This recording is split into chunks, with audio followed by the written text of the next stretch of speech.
a day and a half. You know, they would pour a little section, then another little section. And when they put water, it all leaked, surprisingly.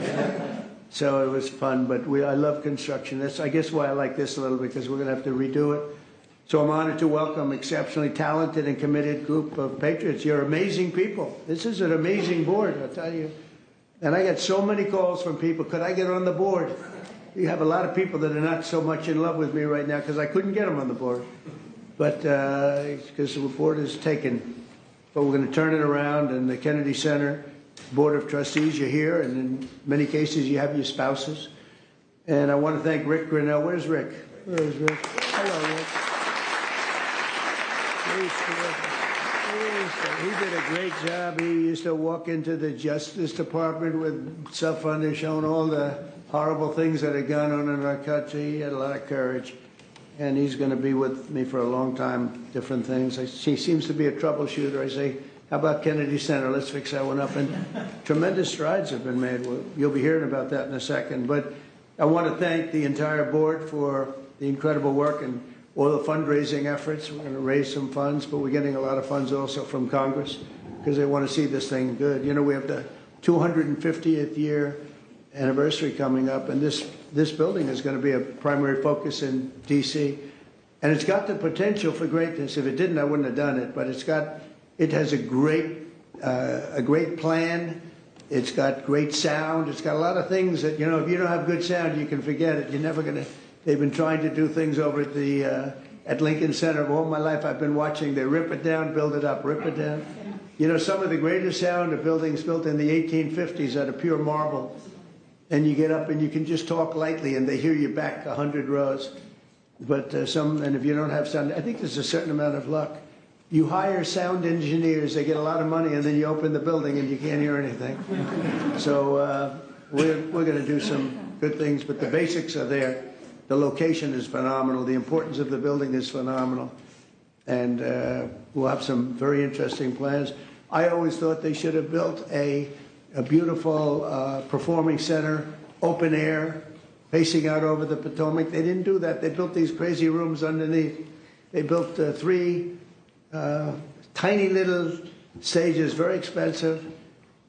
Someday maybe somebody will occupy one. They're underground. In fact, when I look from a distance, you know, you see these like hubs, concrete hubs. And I thought it was modern art, you know. Well, here we go with the modern art blocking everybody's view. And when I actually went over there, I said, no, it wasn't modern art. It was meant for a door to be in, so you go down to these rooms. So I don't know what the hell they were doing, but they spent a lot of money. And it's just not possible that they could have spent it so poorly. But we're going to turn it around. That's what I love doing. I love turning things around. Turnaround artist. I'm doing that with the country. Believe me, we're doing a job. We are hot.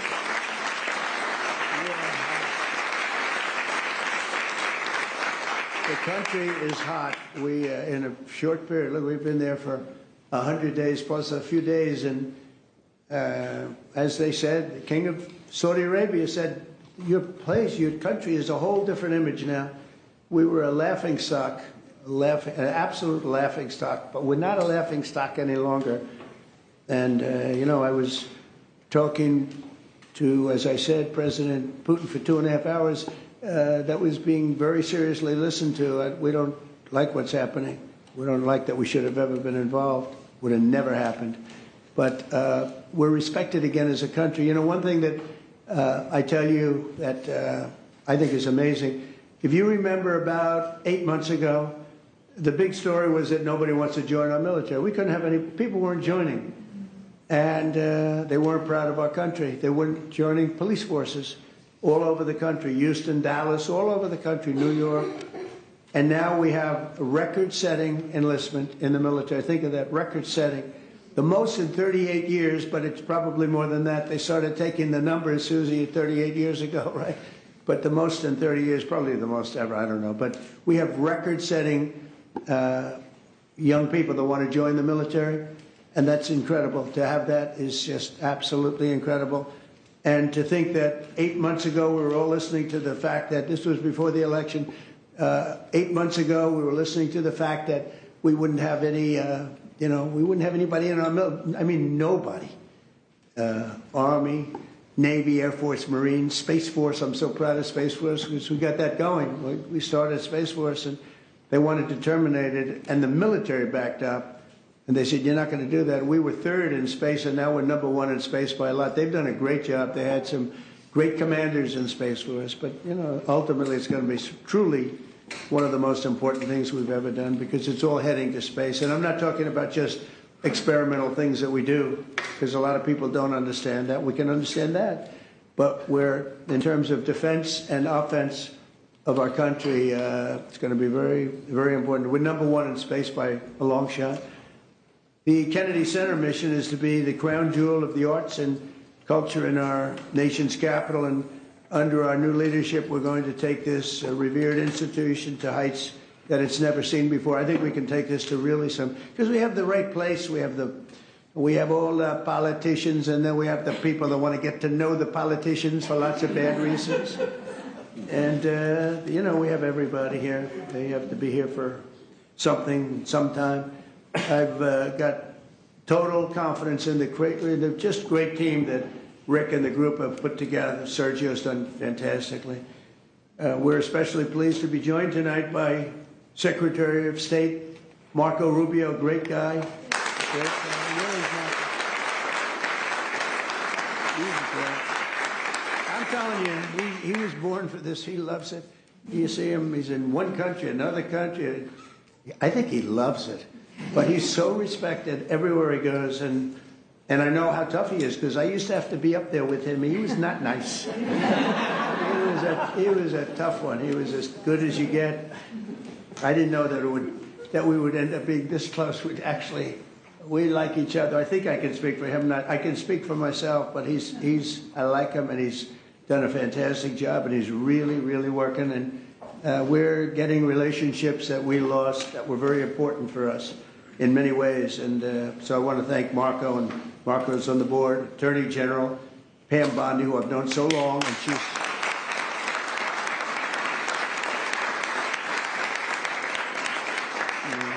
she's married to the best-looking guy in the room, I must say. But she is the man. She has been amazing. She's so respected, and she's really delving into some tough territory. She sees what's happened and what's going to happen, and she knows before anybody else. She's just a fantastic person. She's got a great staff that's surrounding her, and I think she's just a star. But I've known that for a long time. I'm not surprised at all. So thank you very much, Pam, for the job you do. And by the way, she was the Attorney General of Florida, so she had plenty for a long time and never had a problem. I can't remember a problem. And she kept everybody safe, and they felt very secure. Now she's doing it on an even bigger. Who would have thought it would have been a much bigger level, right? But she gets it. Secretary Howard Lutnick is here with his wife Allison, and he's. He went with us to that incredible 4-day little journey that we had, and we saw some things that were incredible. But everybody respects him. Did a great job in business. He built a firm twice. His firm was at the top of the World Trade Center when the planes hit, and he was amazing story. He was always Allison. Good job. You got him to take your boy, right? Years ago on that horrible date, when you think of it. So Howard would always be. He was built Cantor Fitzgerald. And he built it in a very top firm. They had the top 3 floors of the World Trade Center, the building, the first building that was hit. And he was always there at 6 in the morning, 5:30 in the morning. You know, there are a lot of the stock guys that have to do that. Someday you'll explain to me why. Probably insider trading, Pam. I don't know. That's probably. But whatever the hell reason, he was there always at 5:30 or 6 o'clock. And first time ever, like almost ever, his wife was after him for years to take their son to school. He was a young boy, very young, like early grades, and he would say, no, I can't. This was years after like 2 or 3 years of being harassed by Allison. It was very tough. Great wife, beautiful wife, but she's very, very tough. And finally, he did it. He took his boy, and it was on that day, and he dropped the boy off at 8:30 and started driving down the West Side Highway, and he would have been in that building, and every single person died in your firm. He had lost everybody. And with the exception of a few people in Europe and maybe a couple of other places, small, because they were all very New York-centric, and every single one of them died, including your brother. And what he did was incredible, actually. He rebuilt the firm. And he gave a percentage of it for years to the people, the families of the people that died. And the new firm became more successful than the old firm, using the same name, Cantor Fitzgerald, and he rebuilt it step by step by step. And I mean, that's why I said I have to get this guy if I have a chance, if I ever do. And he was very happy. They were doing great. They were doing record business. But when I said, how about coming over to commerce, a little thing called commerce, and now I don't think you could ever go back into that world because it's so big. He and Scott are in charge of, along with others that are great, but they're in charge of the biggest deal ever made in history. It's the whole tariffs. We've taken in trillions of dollars, trillions. And we've been hurt very badly by other countries that did this to us for 20, 25 years. They were taking advantage of us. We never did anything. But now we're doing it to them, and fairly, I'll tell you what, modestly. But we'll be taking, and we are taking in right now, 25% on cars, 25% on steel and aluminum, 25% on other things, and that'll be going up to 50, 75, maybe 100 in some cases. We have to get our pharmaceutical industry back. Once we establish that in another couple of weeks, it'll start roaring back. It's already roaring back because they know we're doing it. And it's really been, you've done a great job. But he said to me the other day, this is so big. These numbers are big. Cantor Fitzgerald doesn't look so big anymore. We see numbers, we talk in the trillions now. Think of it, $5.1 trillion. Nobody talks, but we're talking big numbers, and he's doing a great job. He did a great job before. Chief of Staff, Susie Welch, she's considered the most powerful woman anywhere in the world.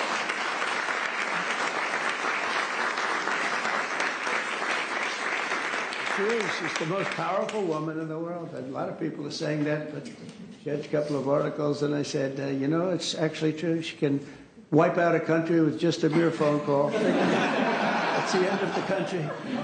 But she's great. She's been, I mean, I knew because we won Florida 3 times and won it. You know, Florida didn't used to be a red state. It was a blue state.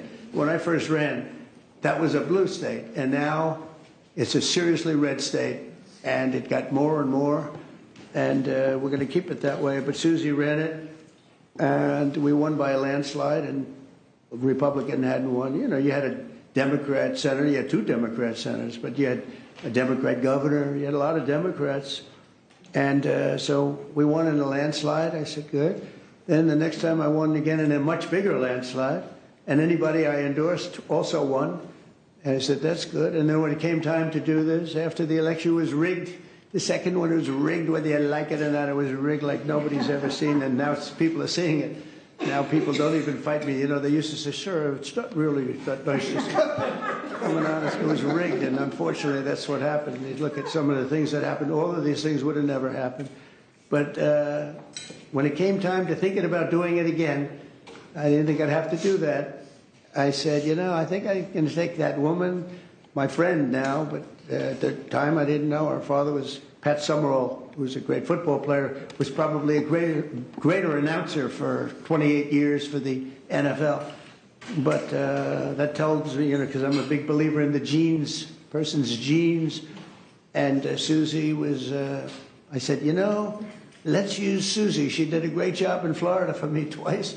We beat every Democrat by numbers that they never saw before. I said, let's use, and she took over and she did great. Chris was fantastic, but she had a group of people that she brought with her, and there was no looking back. We started off leading by a lot, and it only got bigger and bigger and bigger. We had a couple of challenges. Didn't work out too well.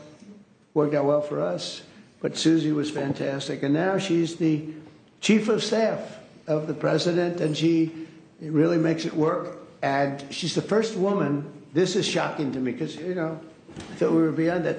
First woman chief of staff in the history of the country, right?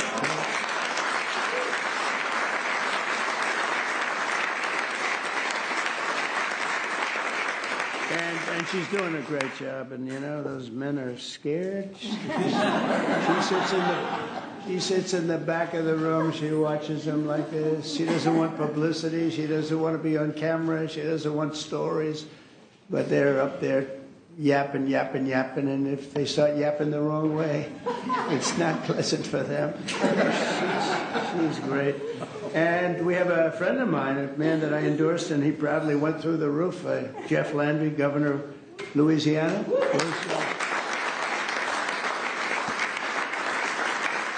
Did my endorsement mean much? When I endorsed you, he became a rocket ship, right? We avoided, what I say? We won in the first round. Yeah, it was good. We didn't want to run, we didn't want to go a second round. He went up and won everything, and he's the great governor, great attorney general, great governor. So it's great to have you. And we have so many people here that we're not going to do that, but we may play around in a little while because we're going to have some fun tonight. And we'll talk about this, but we'll talk about other things. But we might talk about some of the questions you may have. We're looking to get the one great, big, beautiful bill. It will be the greatest tax cuts in history. If we don't get it, that means the Democrats will have stopped us, and that means people will get a 68% tax increase, the largest in history. And if we do get it, we're going to have the largest tax decrease in history. And all my life, I've watched politicians screaming, "We will cut your taxes." This is the only group where they say, "We're going to raise your taxes," and they think they're going to win. There's something wrong with them. I don't know what the hell. We're going to raise your taxes. And people say, "That's strange. I've never heard it before." When we took over in recent months, the Kennedy Center was in dire shape. As I saw on my tour a few weeks ago, the building is falling apart. I don't want to scare people. It's in fine shape, but it's falling apart. That means, you know, we have to see, you know, we have Les Mis. We're opening up with Les Mis and some other things. We have Miss Fisher, Mrs. Fisher here, and she said, "You know what works? Anything Broadway." So we're signing Phantom of the Opera. We're signing a lot of great Broadway, and we'll have them run for a while. And I think we're going to do very well. But it's been neglected very badly, and it needs an infusion of different things, including probably funds, but I think we're going to do very well when we get some money from Congress to fix it because it's so important. The previous leadership wasted millions and millions of dollars and handed us a budget deficit of $26 million. Can you believe that? In addition, the programming was out of control with rampant political propaganda, DEI, and inappropriate shows. We had some very inappropriate shows, to put it very nicely. They had dance parties for, quote, queer and trans youth. And I guess that's all right for certain people. Quote, and I'm just quoting, I'm not saying it, queer and trans youth. That wasn't working out too well. They had a Marxist anti-police performance, and they had lesbian-only Shakespeare, which is different. Who thinks of these ideas? It's different. Oh, we're bringing our country back so fast. The military is so much better. Everything, it's just gone. They have people who are paying them $400,000 or $500,000 a year to teach DEI.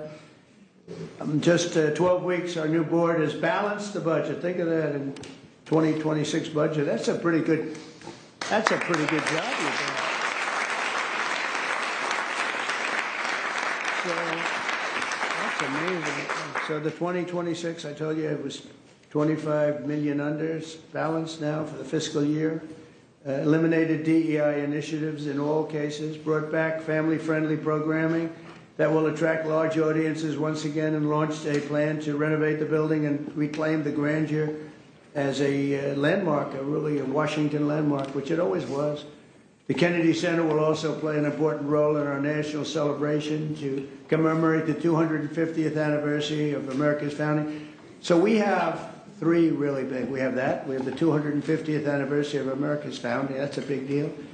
And we have the Olympics, and we have the World Cup. And, you know, maybe I got lucky because I got the Olympics and I got the World Cup. I did nothing to help the 250th anniversary. If I take credit for that one, then you'll say, I think he's exaggerating. But two of the three, I got the Olympics, I got the World Cup. And I said to myself when I got them, it was my first term I got them, President Obama would not take the calls from the Olympic Committee, refused to take the calls, I think because he traveled to Oslo or wherever he went, and very far away, in order to get the Olympics, the previous Olympics. And I said, well, that's great. That means we got it, because what president would travel to come in fourth place, which is what we came in, fourth place. And so he was so angry he wouldn't take the call. So I got a call from, at the time, the mayor of Los Angeles. That Los Angeles is not looking too good with the water. We just sent so much water down their way, they didn't want to take it because it was bad for the environment. I said, no, water's good for the environment. They would have had it, when I told them to get it, they wouldn't have had the fires, or it would have been very small. But we took so much, and we were looking at the Olympics, we were looking at other things, and Obama went there, and all that travel, all that everything. And think, who would go there unless you know the answer? You have to know the answer. You can't be embarrassed as president. No president's ever done that. And I give him credit, he went, but he should have known the answer. Let's go deal making. And he didn't, and they put him at fourth, and he was so angry that it hurt his whole thing. He didn't want to talk to anybody. So I got a call from the mayor, and he said, sir, you're the president-elect. I was president-elect at the time.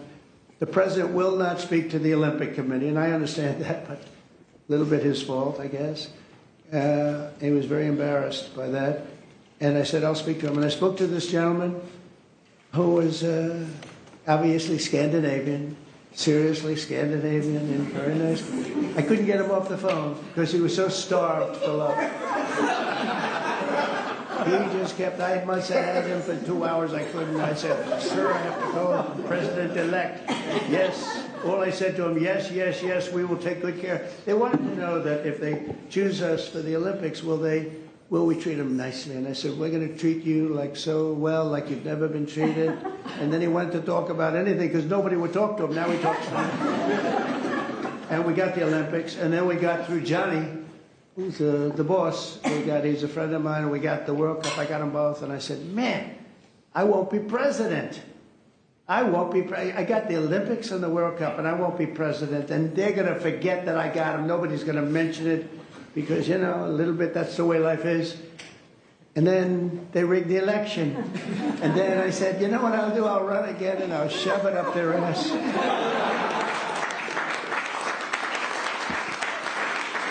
And that's what I did. And all of a sudden, I then realized, I said, you know what? I got the Olympics, I got the World Cup, and I got the 250th. Look at the way this works out. So if they would have left us alone and wouldn't have cheated on the election and wouldn't have rigged it, I would have been retired right now. I would have been happily doing something else. And instead they have me for 4 more years. So it has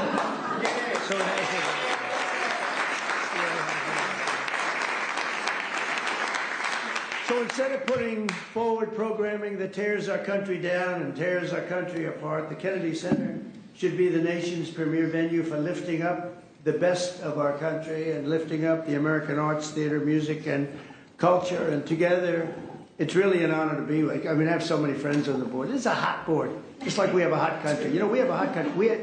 Our country was stone cold 8 months ago. It all began on November 5th. Does everybody know that that was election day? And from that moment on, and then January 20th came, and what we've done, we have almost no inflation. Our energy prices are way down. Our gasoline costs are way down. Groceries are way down. Eggs. Remember they hit me with eggs my first week. Sir, the fake news, those people right there, they're saying, sir, eggs have gone through the roof. They were doubling and tripling eggs. I said, I don't know what I just got here, excuse me. And through our she's done a great job, Brooke Rollins, Secretary of Agriculture. Anyway, the prices came down. They didn't want us to, we had the egg roll here a couple of weeks ago for Easter. They didn't want us to order eggs. They wanted the eggs to be made out of plastic. They wanted plastic. I said, I'm not going to do that. But by the time it came around, the egg prices are way down. The groceries are way down. Everything is way down. We are just doing great. Think of it, no inflation. And we're taking in billions, hundreds of billions of dollars in tariffs, which we never did before. We got a hot country right now. We have a country that people are proud to be a part of. So we're going to honor the legacy of President Kennedy's great legacy. And we'll create the best and most beautiful home for the performing arts anywhere in the country. And many other things also. I want to thank you. Again, we're going to have some fun working together. It's going to make this a fun project. That's what I thought until I walked into the building. I said, this won't be the fun I thought, but it is fun. I like to create, you like to create. Most of the people in the room like to create, just like Bob Kraft created the New England Patriots. He happens to be here. And he tells me he's a great new quarterback, so we're going to see. You know, a lot of people make that statement. We're going to find out, but I have a feeling you're going to be right. You've been right about a lot of things, but he was right about Tom Brady, right? He got him almost the last draft choice in the last round, sixth round, whatever it was. How did he work out, Tom Brady? Okay? Not bad? Good, right? But Bob's here, and his wife, as you know, Dana, she's on the board. And she's much younger than him, so he wanted to come tonight with her. Isn't it nice when you have a husband who will travel with you to the board, and he's a big shot, too? And he's a great guy. He's been my friend for a long time. So I'd like to ask, if I might, Secretary Rubio, and followed by, we're going to ask Sergio to say a couple of words, and then Rick Grinnell, and we'll have a little fun tonight. And you know what they can do? If they can, relatively quietly, they can start serving the meal. So by the time we're all finished, we get the hell out of here, we go home, and we have our board, all four, and we can start doing that quietly. And so Marco, please come up and say a few words. Thank you, everybody.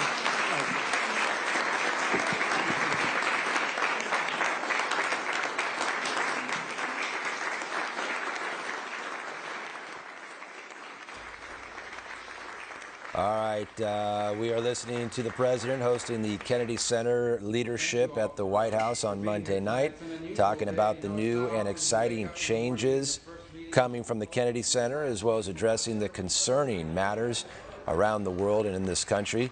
Speaking about that phone call he had with Russian President Putin today, a 2-hour talk, adding good talk. We're trying to stop a bloodbath.